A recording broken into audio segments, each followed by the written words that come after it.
సమాధి తరువాతను సాయి శాశ్వతుడు, సాయి శక్తి నిత్యము భక్తుల రక్షకుడు. హృదయపూర్వక భక్తియే మోక్ష మార్గము.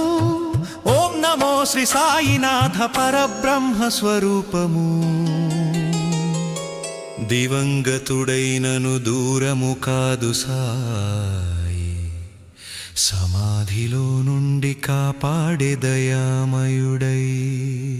నిత్య నిత్య భేదము తెలిసిన మనసుకు గురువే పరబ్రహ్మమని బోధించే జగతికి. బుద్ధి ఇంద్రియ మనస్సులన్నీయు సమర్పించి ఆత్మశుద్ధితో పూజించు హృదయము నుంచి. పతివ్రత ప్రేమ కంటే గురు భక్తి ఘనము. శరణాగతి చేసితివి దాటె భవసాగరము. ఏకనాథ భాగవతము చదివే దీక్షితుడు, నవనాథ భక్తిని విని కలిగే సంశయము. అట్టి భక్తి మనకెట్లు సాధ్యమగునో, మన వంటి మూర్ఖులకు మోక్షము కలుగునో. శ్యామానవు విపలికే ధైర్యవాక్యము, బాబా వంటి గురువు ఉన్నాడే రక్షణము. హరినామ స్మరణ గురునామ జపము, ఇది ఏ మోక్షమునకు సరళ మార్గము. కాని కాకా సాహెబు మనసు నిశ్చలమగలేదు, ఆత్మలో ఆందోళన తొలగిపోలేదు. ఆనందరవు సాగాడే వచ్చే వేగముగా, స్వప్న దృశ్యము చెప్పే శ్యామాకు మృదువుగా. లోతైన సముద్రములో నిలిచి తిని నడుము వరకు, రత్న సింహాసనముపై సాయి దివ్య రూపము. పాదములు నీటిలో నమస్కరింపలేక భయబటకు తీయుము అన్న శ్యామ వాక్య. వెంటనే పైకెత్తే సాయి కరుణ పాదములు, మొక్కగానే దీవించే భయరహిత వాక్యములు.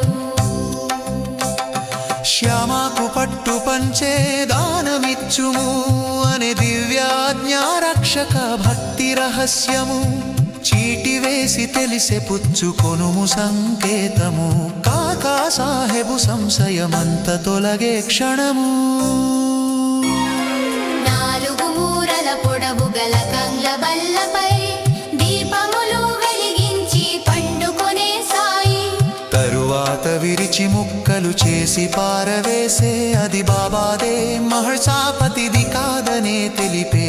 నేను ఒక్కడనే ఎత్తున పండుకొనలేను, మహర్షాపతిని విడిచి సుఖించలేను.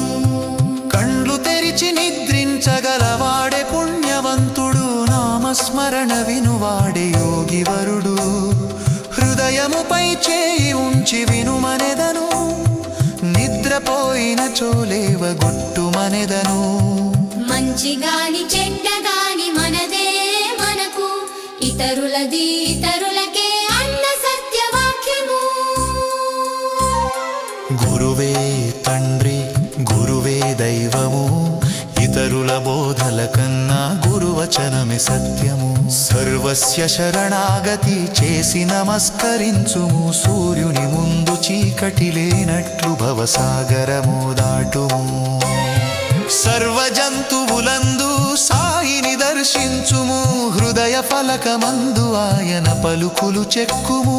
ప్రేమతో నామ జపము సాగించుము, శాశ్వతానందమును పొందుము.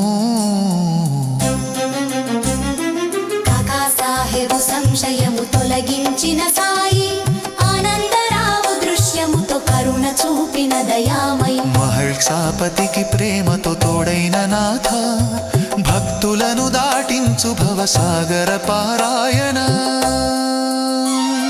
సమాధి తరువాతను నిత్య సాన్నిధ్యమై, సరరరత రక్షకుడై మీది సాయినాథే. ఓం నమో శ్రీ సాయినాథాయ నమః.